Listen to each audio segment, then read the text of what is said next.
Once upon a time, there was a king who was so morose and disagreeable that he was feared by all his subjects, and with good reason, as for the most trifling offenses, he would have their heads cut off. This King Grumpy, as he was called, had one son, who was as different from his father as he could possibly be. No prince equaled him in cleverness and kindness of heart, but unfortunately he was most terribly ugly. He had crooked legs and squinting eyes, a large mouth all on one side, and a hunchback. Never was there a beautiful soul in such a frightful little body, but in spite of his appearance everybody loved him. The queen, his mother, called him Curlicue because it was a name she rather liked, and it seemed to suit him. King Grumpy, who cared a great deal more for his own grandeur than for his son's happiness, wished to betroth the prince to the daughter of a neighboring king, whose great estates joined his own, for he thought that this alliance would make him more powerful than ever. And as for the princess, she would do very well for Prince Curlicue, for she was as ugly as himself. Indeed, though she was the most amiable creature in the world, there was no concealing the fact that she was frightful, and so lame that she always went about with a crutch, and people called her Princess Cabbage Stalk.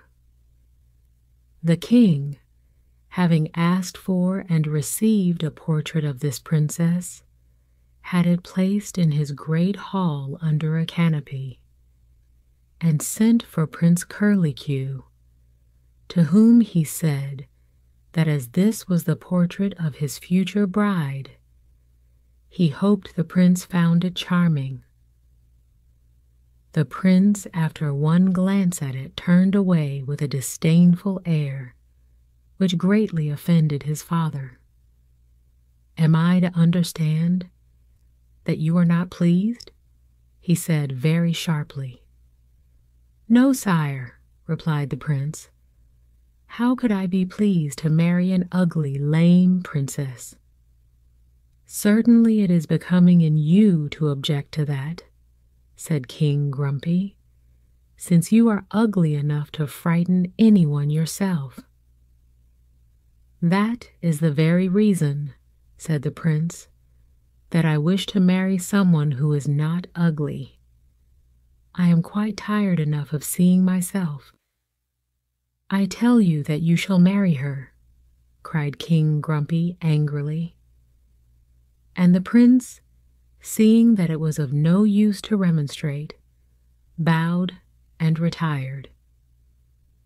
As King Grumpy was not used to being contradicted in anything, he was very much displeased with his son, and ordered that he should be imprisoned in the tower that was kept on purpose for rebellious princes, but had not been used for about 200 years, because there had not been any.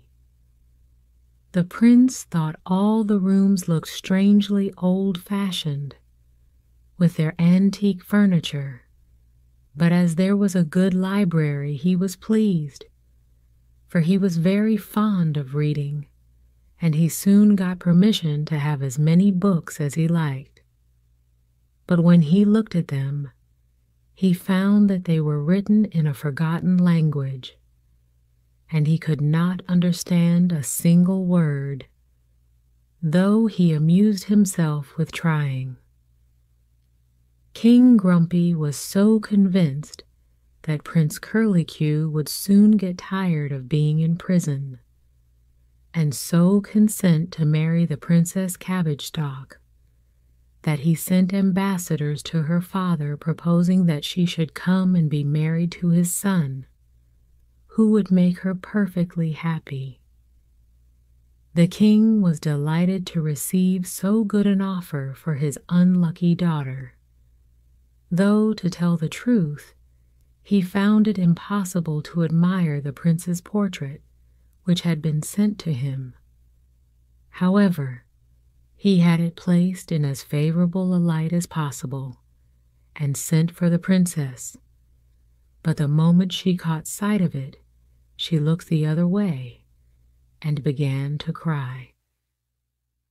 The king, who was very much annoyed to see how greatly she disliked it, took a mirror and, holding it up before the unhappy princess, said, "I see you do not think the prince handsome, but look at yourself and see if you have any right to complain about that." "Sire," she answered, "I do not wish to complain, only I beg of you do not make me marry at all. I had rather be the unhappy Princess Cabbage Stalk all my life than inflict the sight of my ugliness on anyone else." But the king would not listen to her, and sent her away with the ambassadors. In the meantime, the prince was kept safely locked up in his tower, and that he might be as dull as possible, King Grumpy ordered that no one should speak to him, and that they should give him next to nothing to eat. But all the princess guards were so fond of him that they did everything they dared, in spite of the king, to make the time pass pleasantly. One day, as the prince was walking up and down the great gallery, thinking how miserable it was to be so ugly, and to be forced to marry an equally frightful princess, he looked up suddenly and noticed that the painted windows were particularly bright and beautiful. And for the sake of doing something that would change his sad thoughts, he began to examine them attentively. He found that the pictures seemed to be scenes from the life of a man who appeared in every window, and the prince, fancying that he saw in this man some resemblance to himself, began to be deeply interested. In the first window there was a picture of him in one of the turrets of the tower. Farther on, he was seeking something in a chink in the wall. In the next picture he was opening an old cabinet with a golden key, and so it went on through numbers of scenes.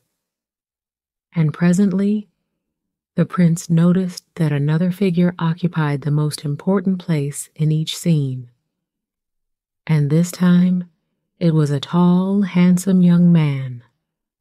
Poor Prince Curlicue found it a pleasure to look at him. He was so straight and strong.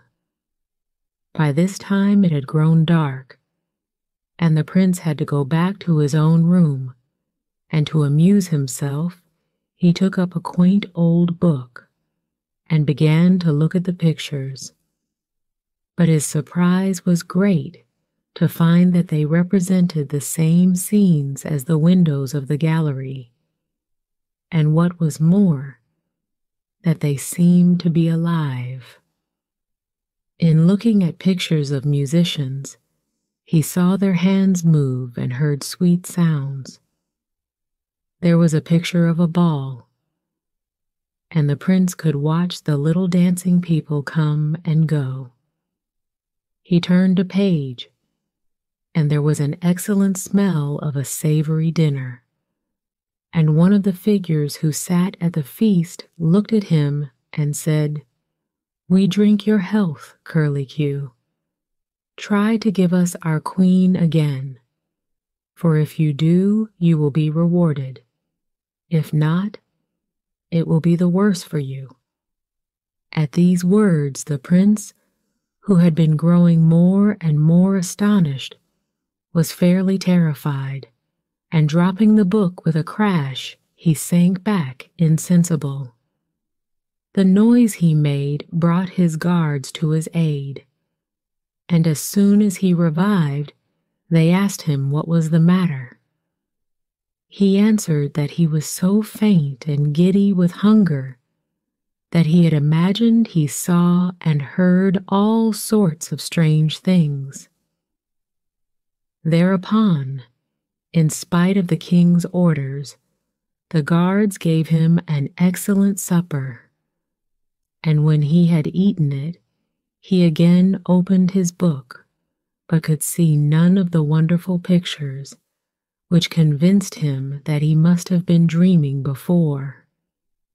However, when he went into a gallery next day and looked at the painted windows again, he found that they moved, and the figures came and went as if they had been alive. And after watching the one who was like himself find the key in the crack of the turret wall and open the old cabinet, he determined to go and examine the place himself and try to find out what the mystery was. So he went up into the turret and began to search about and tap upon the walls, and all at once he came upon a place that sounded hollow. Taking a hammer, he broke away a bit of the stone and found behind it a little golden key. The next thing to do was to find the cabinet, and the prince soon came to it, hidden away in a dark corner, though indeed it was so old and battered looking that he would never have noticed it of his own accord. At first he could not see any keyhole, but after a careful search he found one hidden in the carving, and the golden key just fitted it. So the prince gave it a vigorous turn, and the doors flew open. Ugly and old as the cabinet was outside, nothing could have been more rich and beautiful than what met the prince's astonished eyes. Every drawer was made of crystal, of amber, or of some precious stone, and was quite full of every kind of treasure. Prince Curlicue was delighted. He opened one after another, until at last he came to one tiny drawer which contained only an emerald key. "I believe that this must open that little golden door in the middle," said the prince to himself, and he fitted in the little key and turned it. The tiny door swung back, and a soft crimson light gleamed over the whole cabinet. The prince found that it proceeded from an immense glowing carbuncle made into a box, which lay before him. He lost no time in opening it, but what was his horror when he found that it contained a man's hand, which was holding a portrait. His first thought was to put back the terrible box and fly from the turret, but a voice in his ear said, "This hand belonged to one whom you can help and restore. Look at this beautiful portrait, the original of which was the cause of all my misfortunes, and if you wish to help me, go without a moment's delay to the great gallery. Notice where the sun's rays fall most brightly, and if you seek there, you will find my treasure." The voice ceased, and though the prince in his bewilderment asked various questions, he received no answer. So he put back the box and locked the cabinet up again, and having replaced the key in the crack in the wall, hastened down to the gallery. When he entered it, all the windows shook and clattered in the strangest way, but the prince did not heed them. He was looking so carefully for the place where the sun shone most brightly, and it seemed to him that it was upon the portrait of a most splendidly handsome young man. He went up and examined it, and found that it rested against the ebony and gold paneling, just like any of the other pictures in the gallery. He was puzzled, not knowing what to do next, until it occurred to him to see if the windows would help him, and looking at the nearest, he saw a picture of himself lifting the picture from the wall. The prince took the hint, and lifting aside the picture without difficulty, found himself in a marble hall adorned with statues. From this, he passed on through numbers of splendid rooms, until at last he reached one all hung with blue gauze. The walls were of turquoises, and upon a low couch lay a lovely lady, who seemed to be asleep.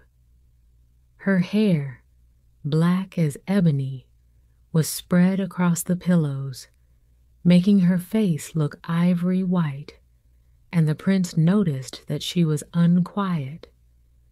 And when he softly advanced, fearing to wake her, he could hear her sigh and murmur to herself, "Ah, how dared you think to win my love by separating me from my beloved Florimond, and in my presence cutting off that dear hand that even you should have feared and honored."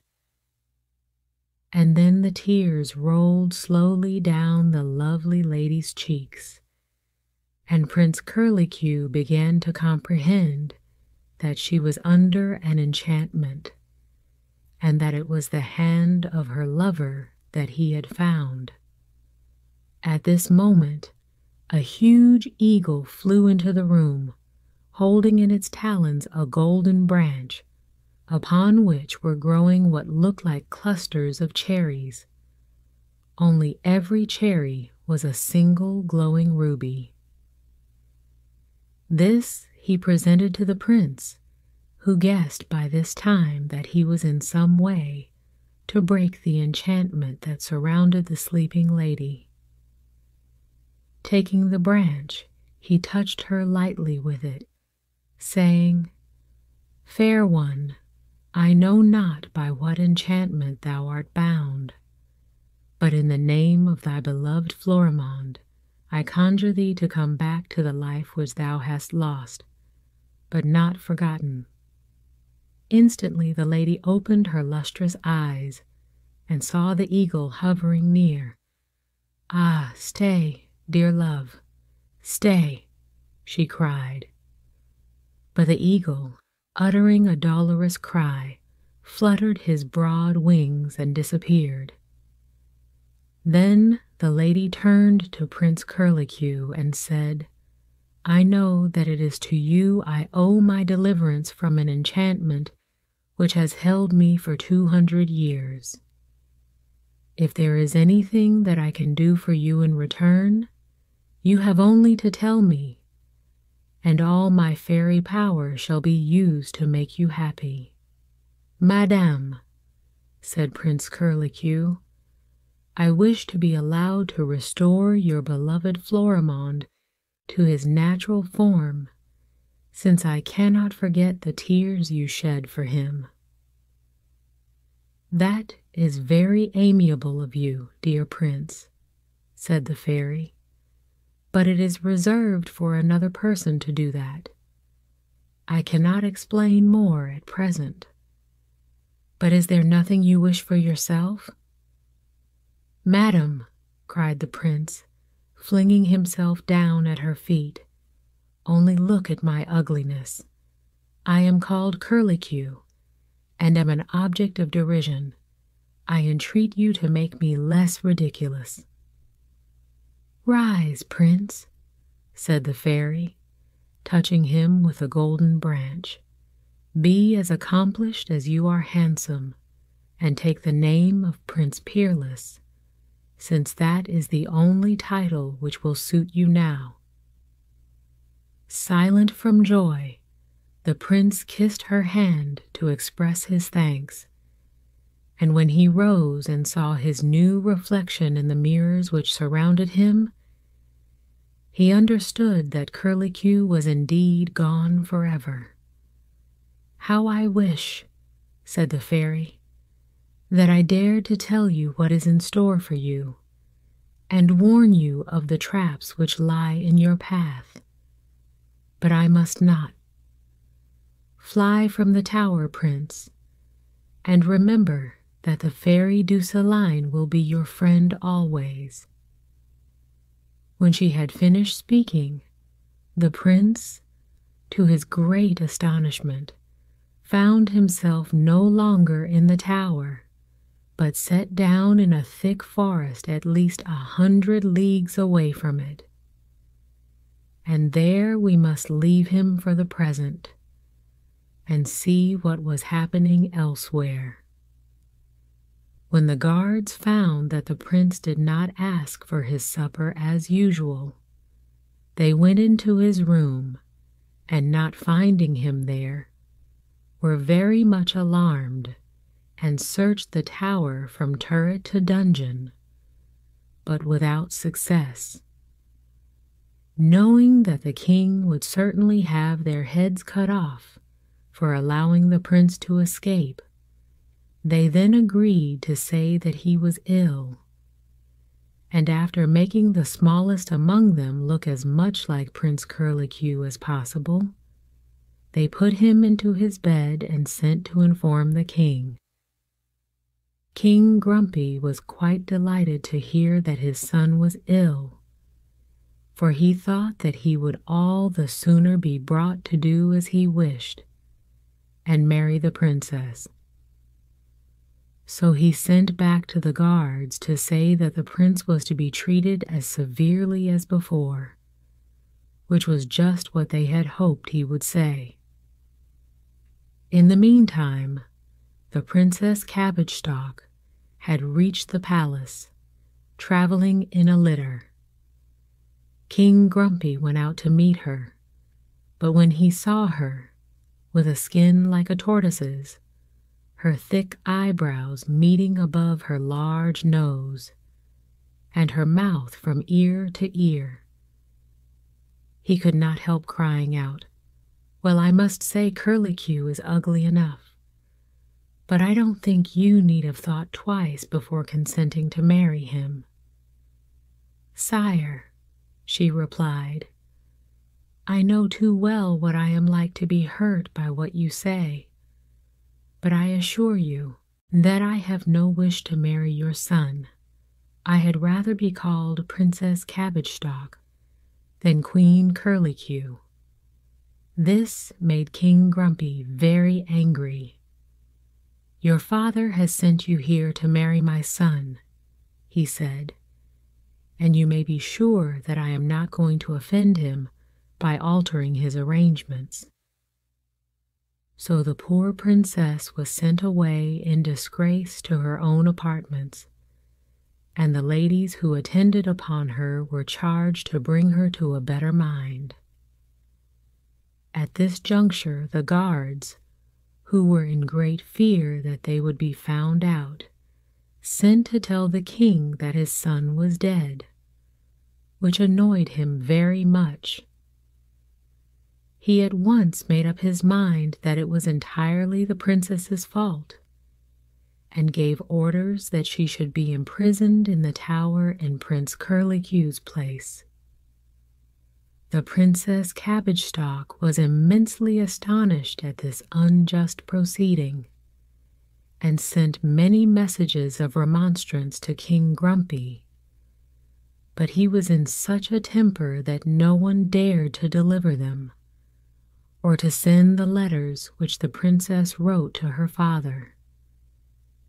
However, as she did not know this, she lived in hope of soon going back to her own country, and tried to amuse herself as well as she could until the time should come.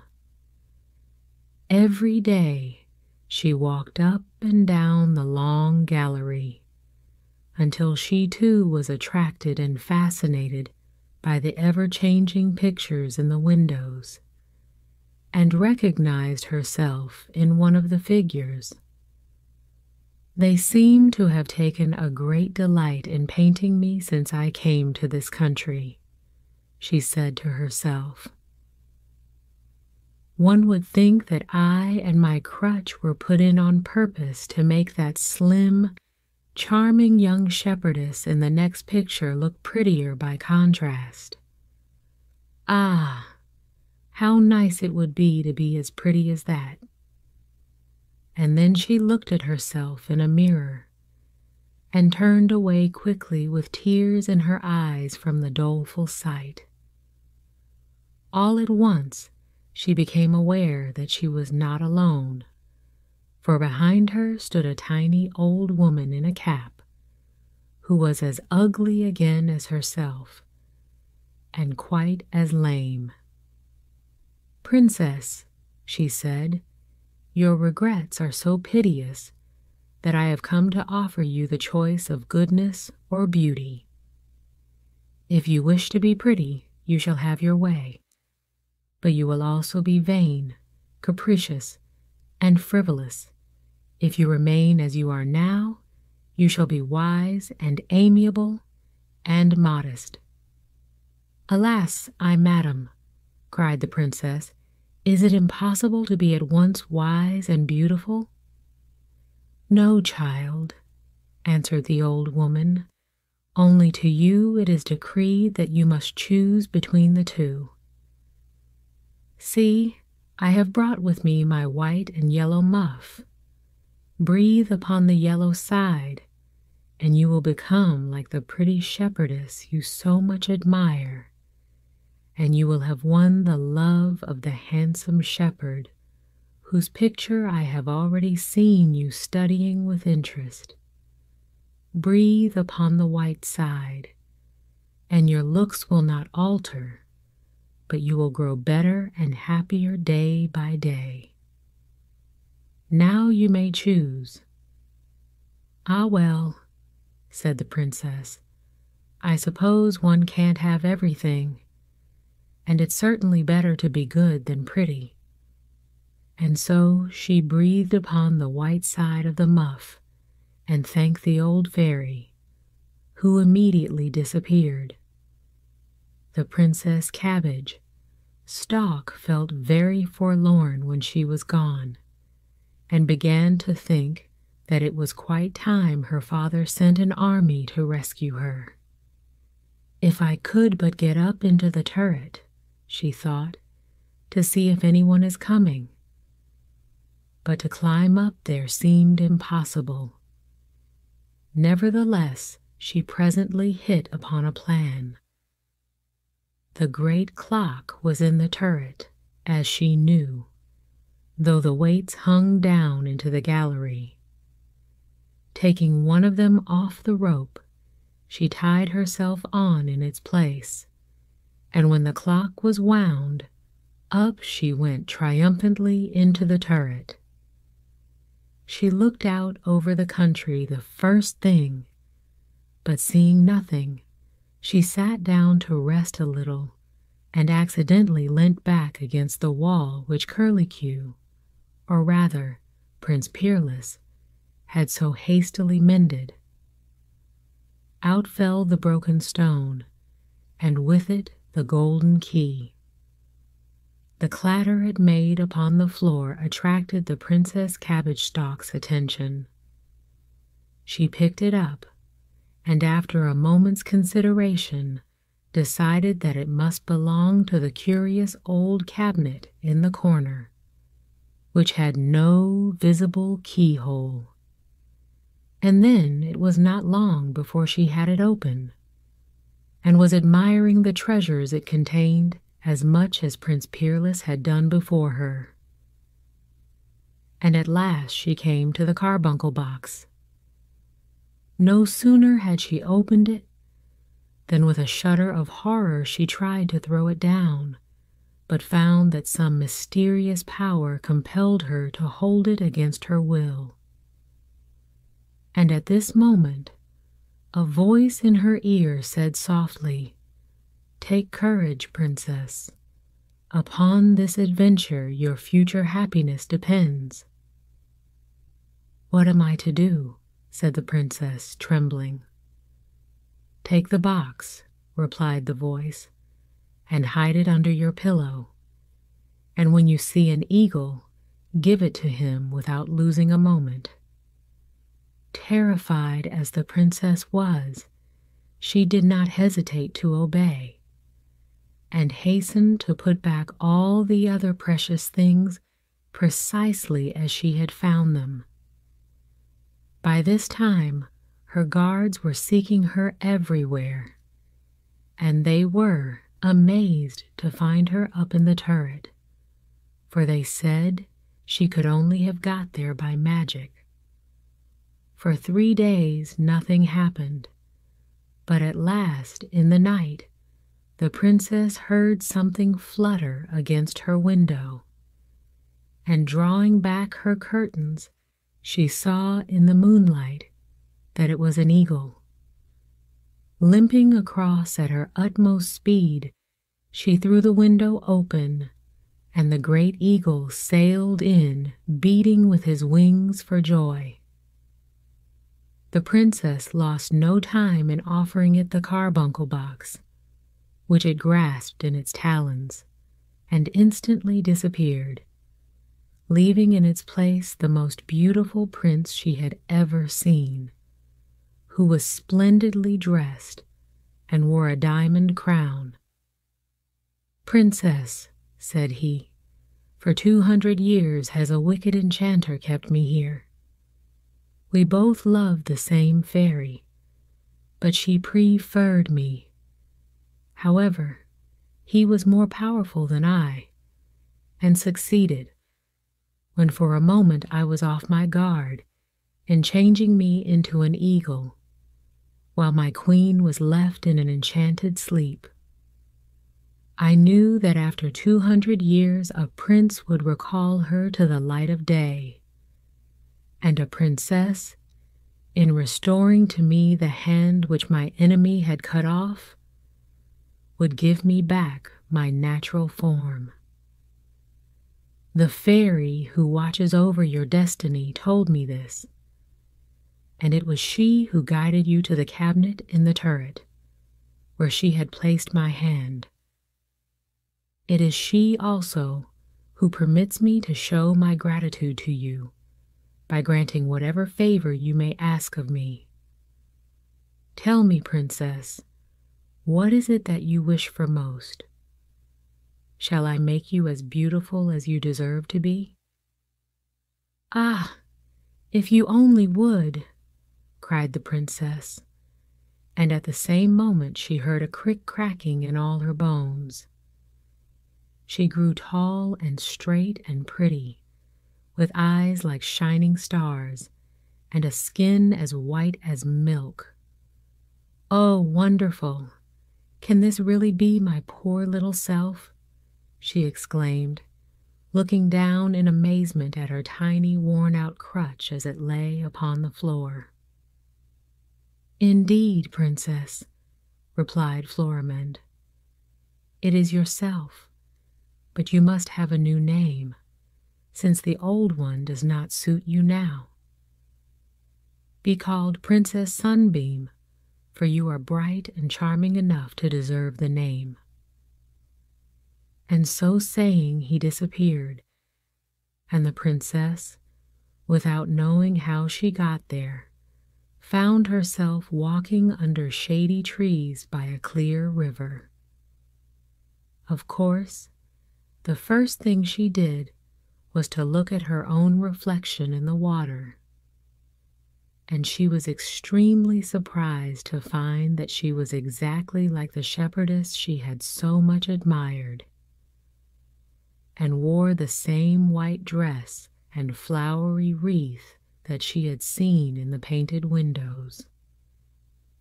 To complete the resemblance, her flock of sheep appeared, grazing round her, and she found a gay crook adorned with flowers upon the bank of the river. Quite tired out by so many new and wonderful experiences, The princess sat down to rest at the foot of a tree, and there she fell fast asleep. Now it happened that it was in this very country that Prince Peerless had been set down, and while the Princess Sunbeam was still sleeping peacefully, he came strolling along in search of a shady pasture for his sheep.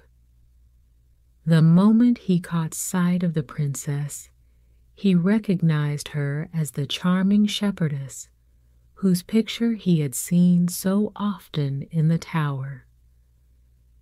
And as she was far prettier than he had remembered her, he was delighted that chance had led him that way. He was still watching her admiringly when the princess opened her eyes, and as she also recognized him, they were soon great friends. The princess asked Prince Peerless, as he knew the country better than she did, to tell her of some peasant who would give her a lodging. And he said he knew of an old woman whose cottage would be the very place for her. It was so nice and so pretty. So they went there together, and the princess was charmed with the old woman and everything belonging to her. Supper was soon spread for her under a shady tree, and she invited the prince to share the cream and brown bread which the old woman provided.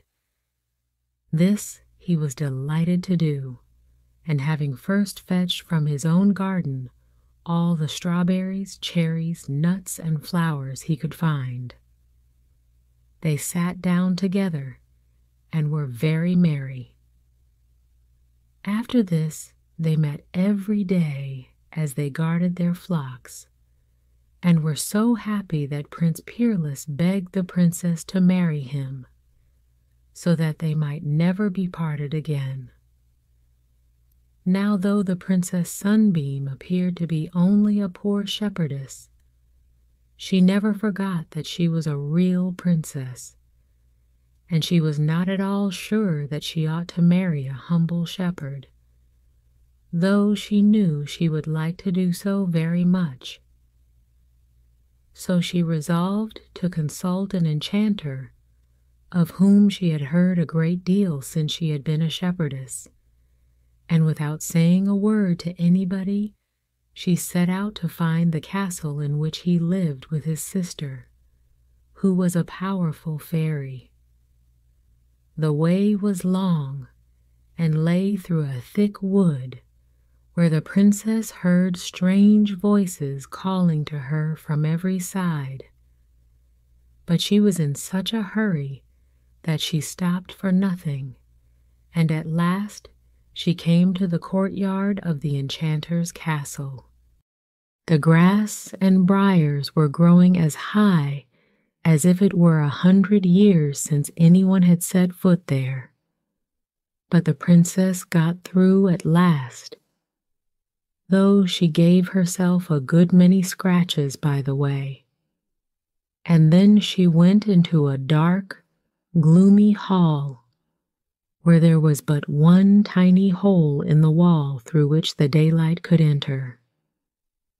The hangings were all of bats' wings, and from the ceiling hung 12 cats, who filled the hall with their ear-piercing yells. Upon the long table, 12 mice were fastened by the tail, and just in front of each one's nose, but quite beyond its reach, lay a tempting morsel of fat bacon. So the cats could always see the mice, but could not touch them, and the hungry mice were tormented by the sight and smell of the delicious morsels which they could never seize. The princess was looking at the poor creatures in dismay, when the enchanter suddenly entered, wearing a long black robe and with a crocodile upon his head. In his hand he carried a whip made of 20 long snakes, all alive and writhing, and the princess was so terrified at the sight that she heartily wished she had never come.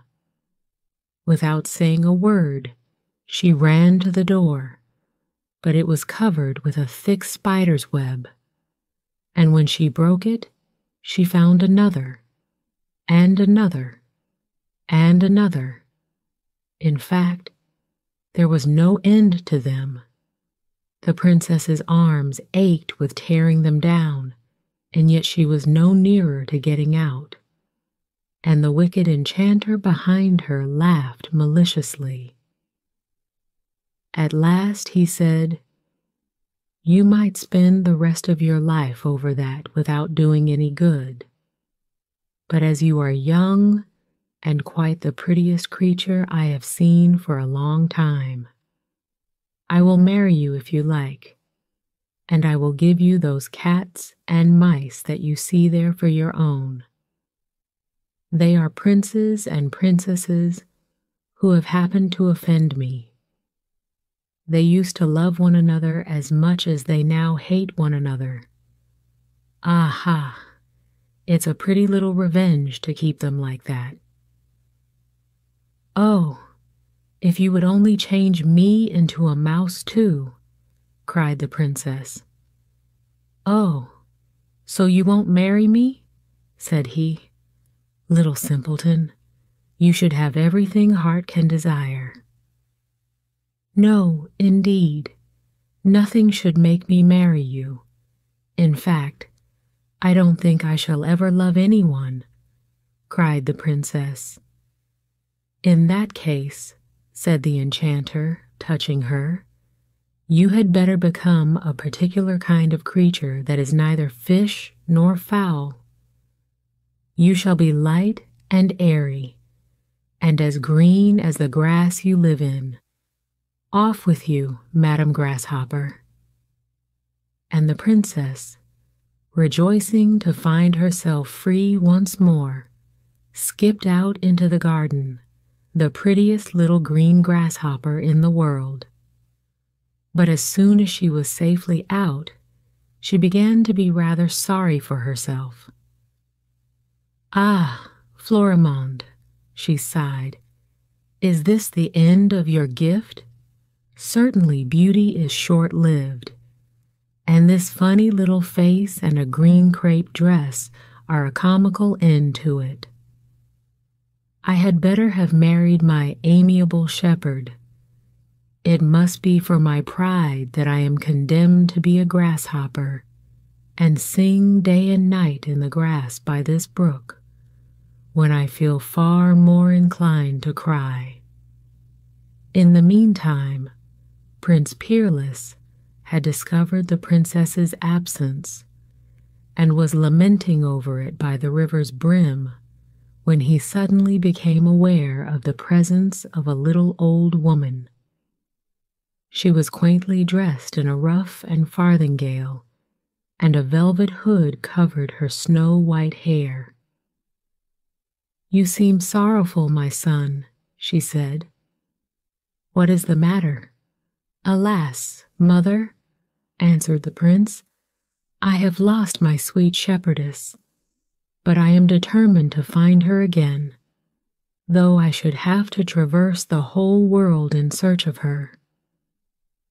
"Go that way, my son," said the old woman, pointing towards the path that led to the castle. "I have an idea that you will soon overtake her." The prince thanked her heartily and set out. As he met with no hindrance, he soon reached the enchanted wood which surrounded the castle, and there he thought he saw the Princess Sunbeam gliding before him among the trees. Prince Peerless hastened after her at the top of his speed, but could not get any nearer. Then he called to her, "Sunbeam, my darling, only wait for me a moment." But the phantom did but fly the faster, and the prince spent the whole day in this vain pursuit. When night came, he saw the castle before him all lighted up, and as he imagined that the princess must be in it, he made haste to get there too. He entered without difficulty, and in the hall the terrible old fairy met him. She was so thin that the light shone through her, and her eyes glowed like lamps. Her skin was like a shark's. Her arms were thin as laths, and her fingers like spindles. Nevertheless, she wore rouge and patches, a mantle of silver brocade and a crown of diamonds, and her dress was covered with jewels and green and pink ribbons. "At last you have come to see me, Prince," said she. "Don't waste another thought upon that little shepherdess, who is unworthy of your notice. I am the Queen of the Comets, and can bring you to great honor if you will. Marry me." "Marry you, madam," cried the prince in horror. "No, I will never consent to that." Thereupon, the fairy, in a rage, gave 2 strokes of her wand and filled the gallery with horrible goblins, against whom the prince had to fight for his life. Though he had only his dagger, he defended himself so well that he escaped without any harm. And presently the old fairy stopped the fray and asked the prince if he was still of the same mind. When he answered firmly that he was, she called up the appearance of the Princess Sunbeam to the other end of the gallery, and said, "You see your beloved there. Take care what you are about, for if you again refuse to marry me, she shall be torn in pieces by 2 tigers." The prince was distracted, for he fancied he heard his dear shepherdess weeping and begging him to save her. In despair he cried, "Oh, Fairy Douceline, have you abandoned me after so many promises of friendship? Help, help us now." Immediately a soft voice said in his ear, "Be firm, happen what may, and seek the golden branch." Thus encouraged, the prince persevered in his refusal, and at length the old fairy in a fury cried, "Get out of my sight, obstinate prince, become a cricket." And instantly the handsome Prince Peerless became a poor little black cricket, whose only idea would have been to find himself a cozy cranny behind some blazing hearth, if he had not luckily remembered the Fairy Douceline's injunction to seek the golden branch. So he hastened to depart from the fatal castle, and sought shelter in a hollow tree, where he found a forlorn-looking little grasshopper crouching in a corner, too miserable to sing. Without in the least expecting an answer, the prince asked it, "And where may you be going, Gammer Grasshopper?" "Where are you going yourself, Gaffer Cricket?" replied the grasshopper. "What? Can you speak?" said he. "Why should I not speak as well as you? Isn't a grasshopper as good as a cricket?" said she. "I can talk because I was a prince," said the cricket. "And for that very same reason I ought to be able to talk more than you, for I was a princess," replied the grasshopper. "Then you have met with the same fate as I have," said he. "But where are you going now? Cannot we journey together?" I seemed to hear a voice in the air which said, "Be firm, happen what may, and seek the golden branch," answered the grasshopper, and I thought the command must be for me. So I started at once, though I don't know the way. At this moment, their conversation was interrupted by two mice who, breathless from running, flung themselves headlong through the hole into the tree, nearly crushing the grasshopper and the cricket, though they got out of the way as fast as they could and stood up in a dark corner.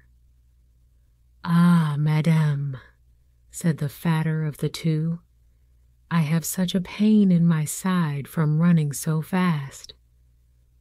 How does your highness find yourself?" "I have pulled my tail off," replied the younger mouse, "but as I should still be on the sorcerer's table unless I had, I do not regret it. Are we pursued, think you? How lucky we were to escape. I only trust that we may escape cats and traps and reach the golden branch soon," said the fat mouse. "You know the way then?" said the other. "Oh dear, yes, as well as the way to my own house, madam. This golden branch is indeed a marvel. A single leaf from it makes one rich forever. It breaks enchantments and makes all who approach it young and beautiful. We must set out for it at the break of day. May we have the honor of traveling with you, this respectable cricket and myself?" said the grasshopper, stepping forward. "We also are on a pilgrimage to the golden branch." The mice courteously assented, and after many polite speeches the whole party fell asleep. With the earliest dawn they were on their way, and though the mice were in constant fear of being overtaken or trapped, they reached the golden branch in safety. It grew in the midst of a wonderful garden, all the paths of which were strewn with pearls as big as peas. The roses were crimson diamonds with emerald leaves. The pomegranates were garnets, the marigolds topazes, the daffodils yellow diamonds, the violets sapphires, the cornflowers turquoises, the tulips amethysts, opals and diamonds, so that the garden borders blazed like the sun. The golden branch itself had become as tall as a forest tree and sparkled with ruby cherries to its topmost twig.